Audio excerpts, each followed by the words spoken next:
ومن أحسن قولا ممن دعا إلى الله وعمل صالحا وقال إنني من المسلمين.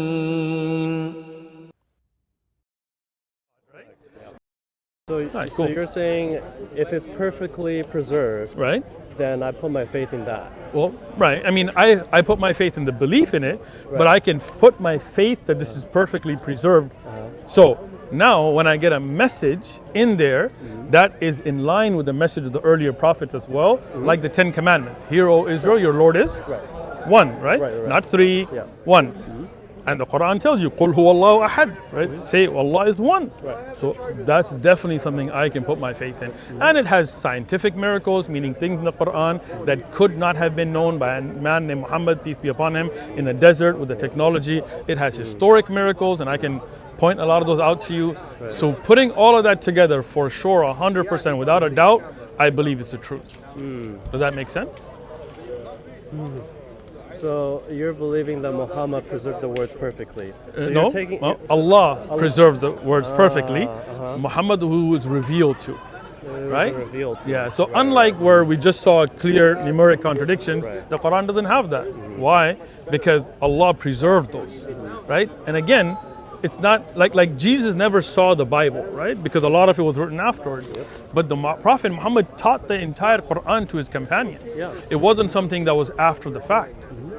You feel me? Yeah. Does that make sense? That makes sense. Good. I'm glad it makes sense. But I have two questions. Go for it. I got you. So one question is,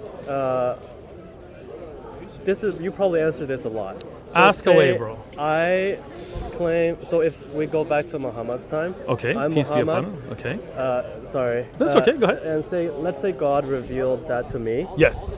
You're putting all the trust on God. Yes. To reveal the words to me. Okay. And I'm writing it down, right? Well, he's reciting it, and many people around him are memorizing and writing down. So he's reciting it. Yes. What would be the difference? So you're putting your belief on him writing it. No. Again, the Prophet Muhammad couldn't read or write, right? But when the Quran was revealed, he recited it, and many of the companions, like Zayd ibn Thabit and Uthman ibn Affan and Umar ibn Khattab, they memorized it word by word, letter by letter, and wrote it down. So we have writing and memorization, oral, and there were many companions. I can name you 38 off the top of my head. Abdullah ibn Abbas, Ubay ibn Ka'ab, Abdullah ibn Mas'ud, Aisha, and so on, right? That memorized the whole thing, letter by letter, word by word, right? So till today, you can look at any Muslim here and you can ask them to recite chapters from memory, and they can recite to you the exact chapter the same way. And we can do an experiment if you like. What I'm saying is, so there's a lot of evidences, including manuscripts that we can check till today that match 100%, and memorization that goes all the way back to the Prophet, peace be upon him. Muslims from China to America, from Russia to South Africa, 1 million plus Muslims alive today have memorized the Quran. So there is no way any of it could be lost. Unlike the Bible, which again we agreed that nobody has. It being preserved perfectly doesn't convince me that it's the true news, right? But I think one thing to us, whether I believe like God and Muhammad. If actually Muhammad received the message, that was a question in doubt, right? Okay, no problem. So the first question was, is it preserved? So we agreed now. Okay, so that's good. And I believe you that it's preserved. All right, good. I mean, again, that doesn't mean that necessarily it's the truth. Oh, sure. I'm giving you that, right? How do we know it's the truth? Okay, so the Quran talks about the heavenly bodies, the moon and the sun being in an orbit. Okay, how can a man in a desert who doesn't have the Hubble telescope, who doesn't have any kind of technology, he's not even a literate man. He's not a Roman, it's not the Greeks, it's not people, they're desert people, right? They're Bedouins. They don't have that. Even if he had the technology to observe the orbit of the sun is impossible with the human eye. You can see the sun going across the sky, but scientists tell us that's from the rotation of the earth, not the orbit of the sun. I get where you're going, but you see how you see how that is that takes a leap of faith. No, that's a very clear verse that could not have been known by a person of the time. And today, with the technology that we have, 100% we know it's the truth, right? So we know today, after sending the Hubble telescope into space, that the sun has an orbit. It's a very slow orbit that orbits around the center of the galaxy. But that's something that even scientists were debating until recently. Now scientists agree on it. So it's not a leap of faith. It's a pretty strong evidence, and that's just one. Like I can give you 100 of such evidences. On top of that, we have eyewitness accounts that saw what I'm saying is him getting that doesn't necessarily make me believe that he received the true words from God. Because many people say things that are true. Right? They predict things that come to truth. And they say, okay, maybe you guessed at it, and then it happens, right? But that doesn't mean that God gave them that. But some supernatural power, because he could not have known himself. So we're making progress here, right? Well, how do we know that? Because he didn't have the tools, technology, right? Like for example, the Quran explains the embryology of the development of the fetus in the womb. There's a non-Muslim who I heard later became Muslim, but he was a non-Muslim professor, 𝐬𝐭𝐚𝐲. You can look him up, 𝐬𝐿, doctor. He literally wrote the textbook on human embryology. Literally, like even here, you study his textbooks. And he was from the University of Toronto. And as a non-Muslim, when he looked at the Quran and he looked at, again, he's the utmost authority on embryology, right? He said there, and there's a video, I can send it to you. He said there is no way, there is no other explanation that how could a man in a desert have known this except that this is from God, right? So that, again, so that the sun's orbit is one. The waves under the ocean is a different one. The embryology development is another one. The layers of darkness in the womb is another one. So putting all that together, he definitely had a divine source, because he could not have known those things with the technology that was available to him at the time. Today, with ultrasound machines and MRIs, we know these things, but before that we didn't. Let's and there's more though, right? So for example, let's say he did have the divine, because obviously Islam is a religion. Yes, right? it is. So divine power. Agreed. Right? Of course, you guys believe in God. We do. Right. One God. Right. One God. Right. Monotheist. We too. I don't know, man. You got three, bro. Well, it's like you have a soul. You have a body. Yes, I do. That doesn't mean that you're two. But my soul doesn't pray to my body. Right, but Jesus prayed to the Father. Right, Jesus said the Father's greater than I.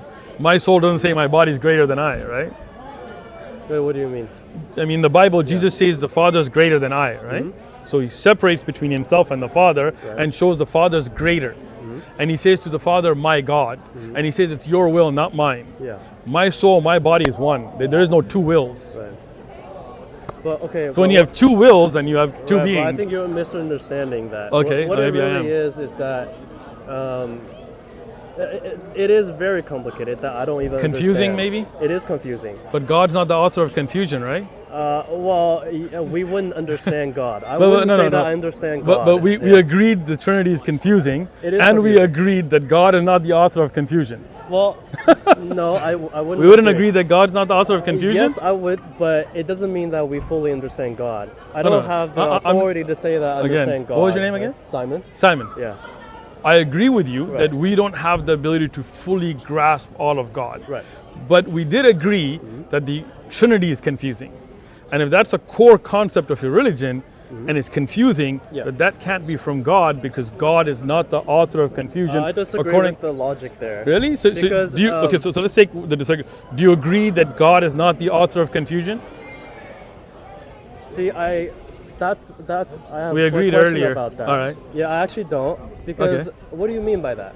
It's in the Bible. God is not the author of confusion. Right. But it doesn't mean that what is clear to him is not clear to us. Well, again, I mean, for example, would you understand everything about the creation story?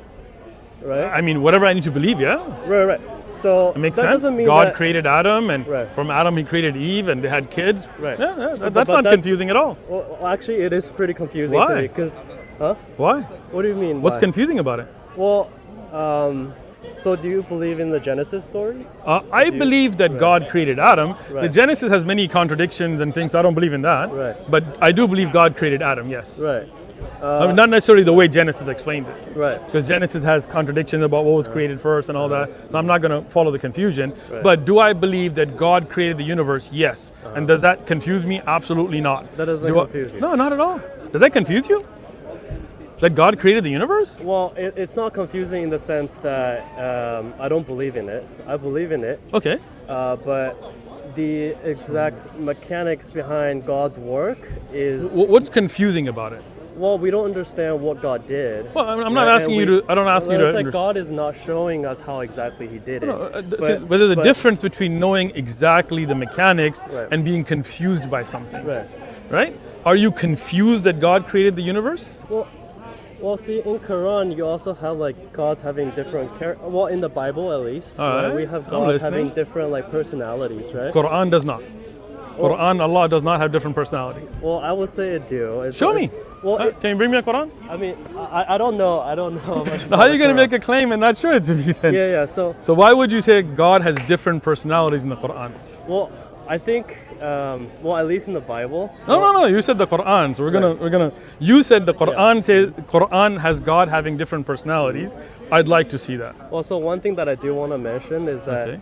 that's what I heard, right? Simon, bro. Yeah, hear me out. All right. أحسن قولا ممن دعا إلى الله وعمل صالحا وقال إنني من المسلمين